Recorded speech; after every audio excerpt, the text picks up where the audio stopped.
জামা কিনে দাও বলছি। বালা, আমার স্কুলে সব বন্ধুরা পয়লা বৈশাখে নতুন জামা কিনেছে, তুমিও আমাকে কিনে দাও, না হলে কিন্তু খুব খারাপ হয়ে যাবে বলে দিচ্ছি। বল, তুই কি এখান থেকে যাবি নাকি কাট খুলবো? বাড়া, সকাল থেকে তো বিড়ির জন্য এদের কাছে হাত পেতে চেয়ে বেড়াচ্ছি, আর একে নাকি আমার জামা কিনে দিতে হবে।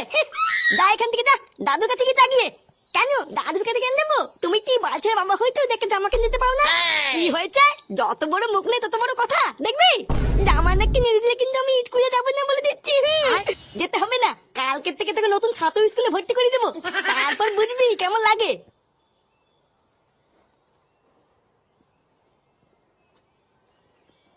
শান্তির ছেলে একটা জামা কিনবার ক্ষমতা নেই, আবার বাপ হয়েছে, বালের ধ্যান দেবা।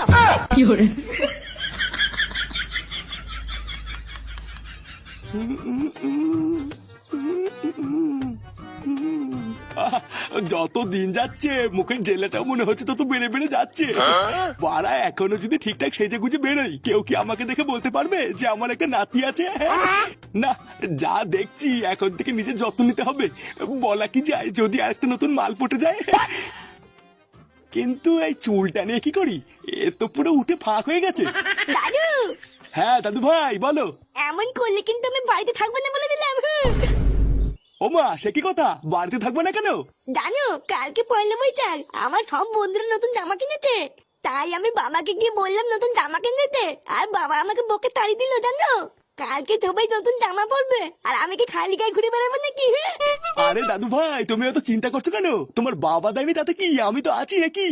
ও নিজেই 3 বেলা আমার ঘাড় ভেঙে খাচ্ছে, ও আর তোমার জামা কি করে কিনে দেবে? কি খেয়ে যে ওই ঢ্যামড়াটাকে আমি জন্ম দিয়েছিলাম সেটা আমি আজও চিন্তা করি।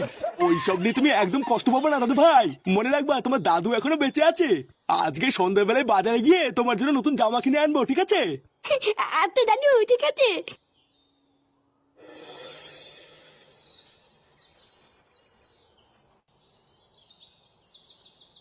এ নে রে, এত তাড়া দিয়ে আমাদেরকে ডেকে আনলি, কি বলবি বল? আরে দাঁড়া, ফুটুকে আগে আসতে দে, তারপরে বলবো।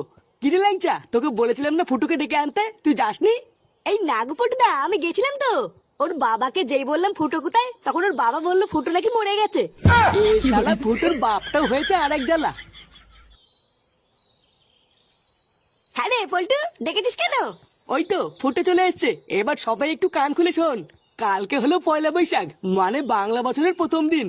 তাই আমি ঠিক করেছি একটা ছোট করে পিকনিক করব। মানে ওই বেশি বড় না, ছোটখাটো করে একটা পিকনিক করব। তা তোরা এবার বল, তোরা সবাই রাজি তো? আরে কি বলতিস নাকি তুই? পিকনিক